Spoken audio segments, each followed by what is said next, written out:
Hello à toi, l'autre potentiel qui m'écoute, toi qui as le cerveau en étoile, hypersensible ou multipotentiel en cavale estivale.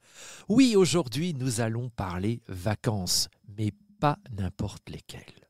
Pas celles où tu dois absolument te reposer, absolument profiter, absolument faire le plein. Tu sais, toutes ces injonctions qui te mettent déjà la pression dès que tu poses ta valise. Non, ici, nous allons parler de vacances à ta façon, avec tes antennes, ta créativité, ta pensée en zigzag, ton besoin d'intensité et parfois de vide. Je vais te partager 10 idées concrètes, légères et un peu décalées pour faire de tes vacances un vrai terrain d'exploration.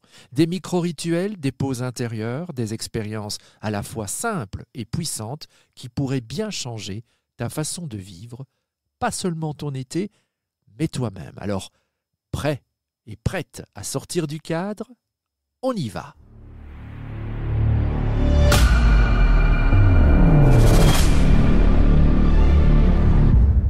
Dix idées, 10 pistes, c'est parti. Alors, où que tu ailles, peut-être tu pars en Grèce ou en Ardèche, ou peut-être même chez ta tante Monique. Mais tu sais, tout le monde veut te parler, te proposer des trucs. Mais toi, tu as juste envie de t'enrouler dans un plaid imaginaire et de regarder le plafond. Ce qu'il te faut?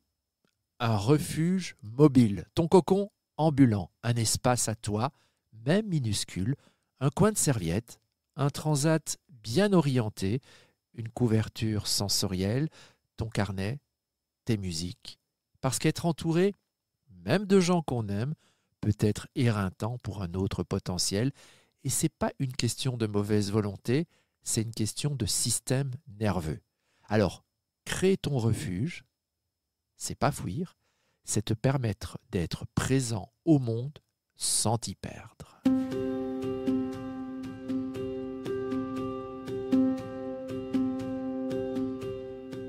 Ton mental carbure H24, il adore comprendre, analyser, planifier, mais parfois il a besoin de se taire. Et pour ça, rien de mieux que de revenir au sens. Un jour, une mission. Vivre à travers un seul sens. Le goût, l'odorat, le toucher, la vue, l'ouïe. Choisis, plonge et explore. Aujourd'hui, par exemple, le toucher. Marcher pieds nus. Caresse les galets, le sable chaud, la mousse d'un arbre. Demain, l'odorat. Sens tout, le marché, le linge propre, la pluie. Ces mini-expériences sensorielles créent de la présence. Elles coupent le bavardage mental et se réalignent avec l'ici et maintenant. C'est simple et radicalement efficace.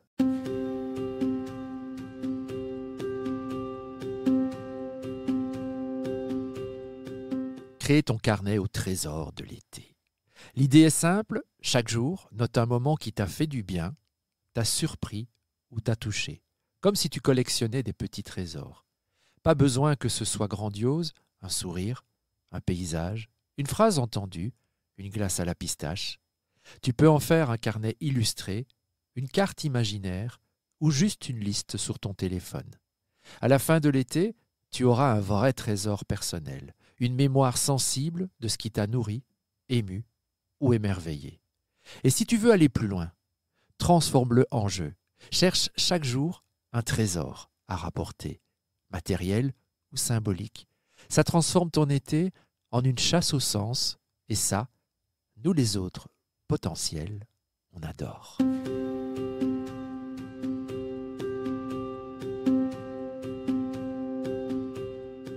Teste le slow tourisme intérieur. On a trop pris l'habitude d'enchaîner les sites, les photos, les restos. Tu sais, ce marathon touristique censé te reposer. Et si tu choisissais de ralentir pour de vrai? Passer 2 heures à regarder les ombres bouger, regarder les gens passer, laisser les pensées flotter comme des nuages. Ça semble inutile? C'est précisément le but. Le slow tourisme intérieur, c'est redonner du temps au temps. C'est arrêter de vouloir vivre quelque chose et juste vivre. Et pour un cerveau en arborescence, ça peut être un antidote profond au trop-plein.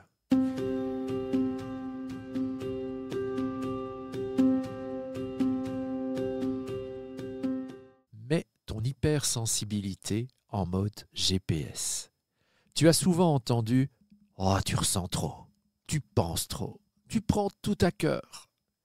Mais si cette hypersensibilité était en fait ton meilleur GPS? Ferme Google Maps et ouvre ta boussole intérieure. Suis ce qui te parle, ce que tu sens bien, ce qui vient te titiller. Va vers ce resto parce que la lumière te touche. Cette ruelle parce qu'elle a une ambiance. Ce livre parce que la couverture t'attire. L'hypersensibilité, c'est aussi une antenne et cet été, je te propose de l'utiliser. Quand tu l'écoutes, tu te mets en lien avec ce qui est juste pour toi.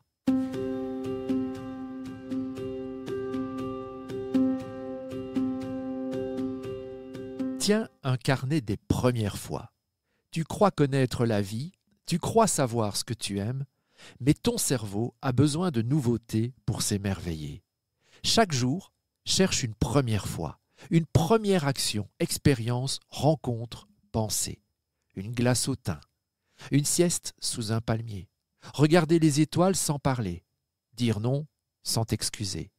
Note-les dans un carnet, c'est ton journal d'été, mais pas pour raconter ce que tu as fait, pour révéler ce que tu es en train de devenir.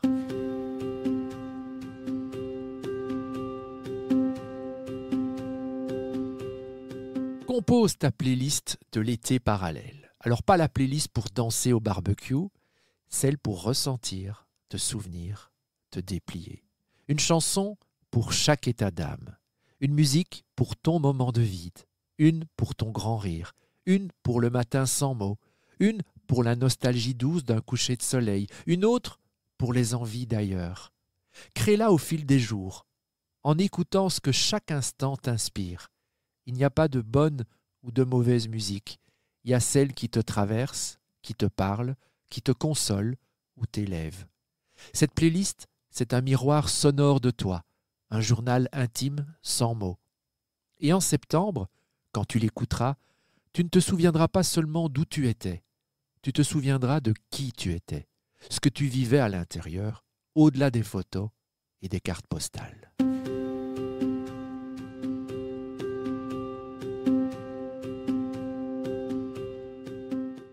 Invente ton rituel de clôture de journée. Chaque soir, avant de t'endormir, offre-toi un moment, rien qu'à toi. Ça peut être une phrase écrite dans ton carnet, une carte tirée, une respiration consciente, une pensée pour le lendemain. Tu peux aussi inventer ton propre geste symbolique, allumer une bougie, faire un dessin rapide de ta journée ou écrire 3 mots qui résument ton ressenti du jour. Ce n'est pas une obligation, c'est un cadeau, une manière douce de dire à ton cerveau « La journée est terminée, tu peux poser les armes, les idées, les émotions. » Les rituels, quand on est un autre potentiel, ce n'est pas une lubie, c'est un ancrage, c'est un fil, c'est ce qui donne du sens à la journée, même si elle a été bancale ou sans éclat apparent. Et si tu le fais avec régularité, tu verras, chaque jour aura sa trace. Et au bout de l'été, ce ne sera pas juste un souvenir flou, ce sera un chemin marqué de petites pierres lumineuses. Tu ne clôtures pas juste une journée, tu l'honores.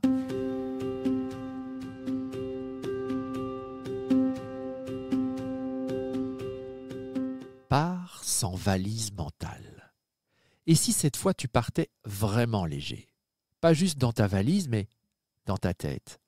Laisse tomber les listes mentales des choses à faire, que tu dois lire, les projets que tu devrais avancer. Laisse aussi les injonctions cachées. Je vais en profiter pour faire le point. Je vais revenir transformé. Je dois revenir avec des idées claires. Non. Non, tu peux juste être. Sans attente, sans plan, sans performance. Offre-toi un espace intérieur vide, comme une grande pièce avec des fenêtres ouvertes. Il y a de l'air, du silence et surtout de la place pour l'imprévu, le rien, le tout. C'est là que naissent les plus belles intuitions sans que tu les cherches. Tu n'as rien à rattraper, rien à justifier, rien à produire. Tu existes et c'est amplement suffisant. Et parfois, en acceptant de ne rien attendre de tes vacances, tu reviens avec bien plus que prévu.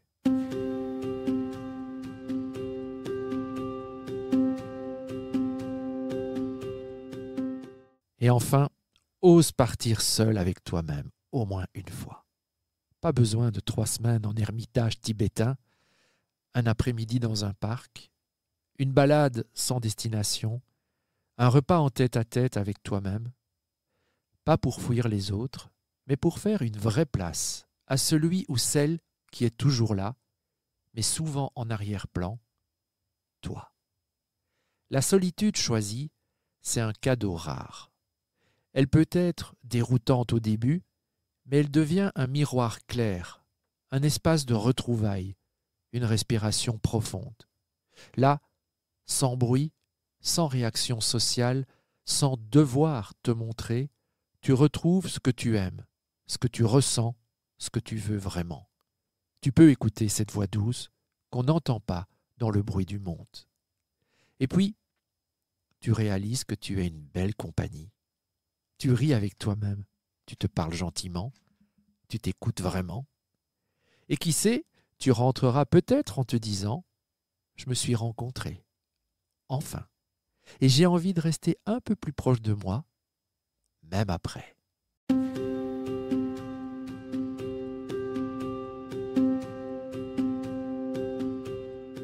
Alors voilà 10 idées, pas pour te faire passer les meilleures vacances du monde, mais pour vivre un été qui te ressemble. Un été où tu ne fouilles pas ta différence, mais où tu l'habites.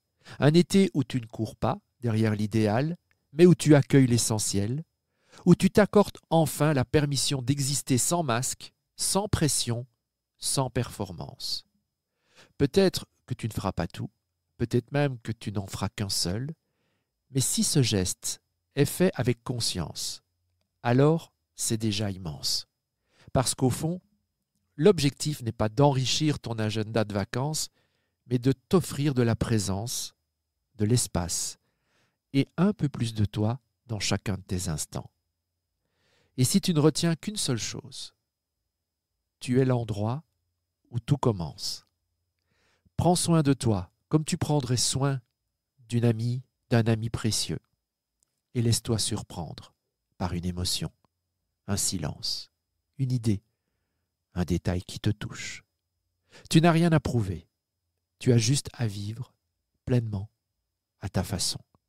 Bel été à toi, autre potentiel, et n'oublie pas, le vrai voyage, c'est parfois juste d'oser être là, entièrement là. À très vite sur l'autre potentiel, j'ose ma différence.